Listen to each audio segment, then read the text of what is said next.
Hey, what's going on YouTube? Canada6 here and welcome to the Igloo. So, I have some Hut Ultimate Team gameplay in the background here. It's only Division 3, I haven't really made a push for Division 1 yet. But I'm going to be talking about some hockey and that's just going to kind of be in the background here. I'm talking about some of the bigger stories in the NHL right now. And first of all, my main story here is about John Scott and the Pacific Division. First of all, John Scott going to the All-Star game is absolutely ridiculous, especially a 3-on-3 version. Everybody knows John Scott can't skate, can't pass, has no hands. He actually is rated 67 overall for hands in NHL Ultimate Team, which is absolutely pathetic. I've watched him play live this year, and he really does not look good. He's only played 11 games this year, hasn't had a point yet, and he has 285 games in his career with 11 points, but he also has 587 penalty minutes. Frankly, the only reason he's in the NHL right now is because the Arizona Coyotes aren't that deep. They have lots of young talent coming up, but he's kind of just there for, in the meantime, I guess, trying to spark some fights, and that's about it. He doesn't do much else, in all honesty. Um, and to me, it's a real tragedy he's going to the All-Star game. I like that fans have fun, but the NHL really has to fix this because there's players much more deserving, in my opinion. Shane Doan, he's in one of his last seasons. He's been an absolute threat for the Arizona Coyotes for his whole career. He's played there for 18 years almost, and he's been an absolute great player, and this is one of his last years, and he's had one of the best years in my opinion in a long time. He really deserves to go. Same with Max Domi, he's been having a terrific opening up year, and I thought he's been playing well enough to maybe even go to the All-Star game regardless. But NHL definitely has to fix this. They can't have the fans voting on the All-Star games, or at least vote on certain players, because if you're letting somebody like John Scott take away some great opportunities from some real NHL stars such as Domi and Doan, I think that's just real. That's really not good for the NHL's, like, the league, because people want to go to these games to watch the star players and their favorite players.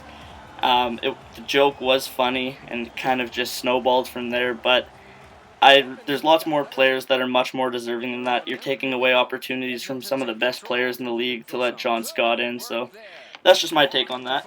But the Pacific Division is one of my favorite divisions I've seen in a very long time. Second to seventh place, only divided by 5 points right now, and they have some of the most explosive young teams in the NHL.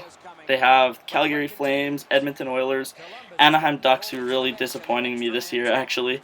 And then the Arizona Coyotes, who have Max Domi, Duclair, Perlini, all of these guys. They're just filled with young guns. It's been absolutely awesome to watch, and it's going to be one of the last second, kind of last day decisions who makes the playoffs. In my opinion, there's so many teams that are in contention, but that's just really fun to watch for me. Um, One big star right now that I want to talk about is Johnny Gaudreau. Yeah, the Calgary Flames have had a little bit of a disappointing start. They're 30th in power play, 30th in penalty kill, which is, I don't even know, that's almost impossible to think about. Oh, nice goal. Yeah, I got to just bring that up quickly. That was one of my nicer goals in a while. Anyways, Johnny Gaudreau, despite his smaller size, he's been absolutely explosive on the ice. He has some of the best hockey sense, which you need as a smaller player. Some of the best hockey sense I've seen in the NHL.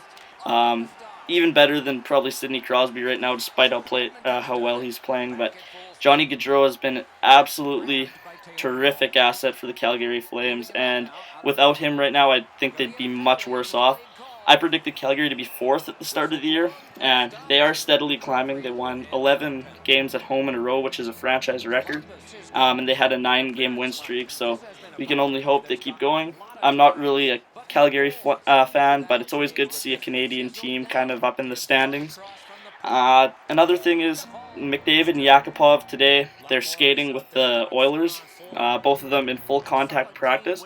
So do you guys think that the Oilers will be able to kind of make a push or even just play some meaningful hockey, not necessarily make the playoffs, but do you think they'll be able to make a little bit of a push for the playoffs? Do you think McDavid and Yakupov will be enough, or is their defensive game still a little bit too weak? Let me know in the comments. already. So my third and last topic is about the Panthers. So the Florida Panthers, led by Jaromir Jagr and some young guns such as Aaron Ekblad and Huberdeau, they're actually playing pretty damn good. They have had 9 straight wins.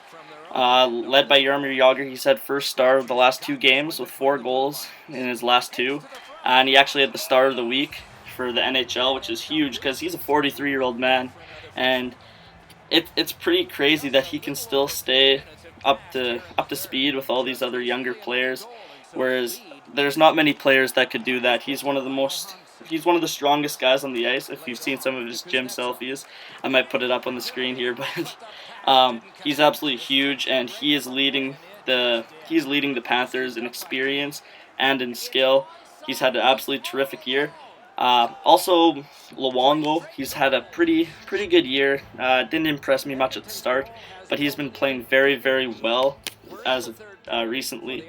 But one of the bigger players that not many people talk about, but he's had a terrific couple of years for the Panthers, is Brandon Perry. He's scored tons of goals playing on the second line, sometimes on the first line, but he's been an excellent cornerstone piece. He's not a very expensive player for the Florida Panthers, so they can afford him, but he has had lots of points, and he plays very well in the defensive end. So if the Panthers are going to make the playoffs, I don't know, they don't usually make the playoffs, of course, but it'll be good to see how they kind of compare to some of the other teams.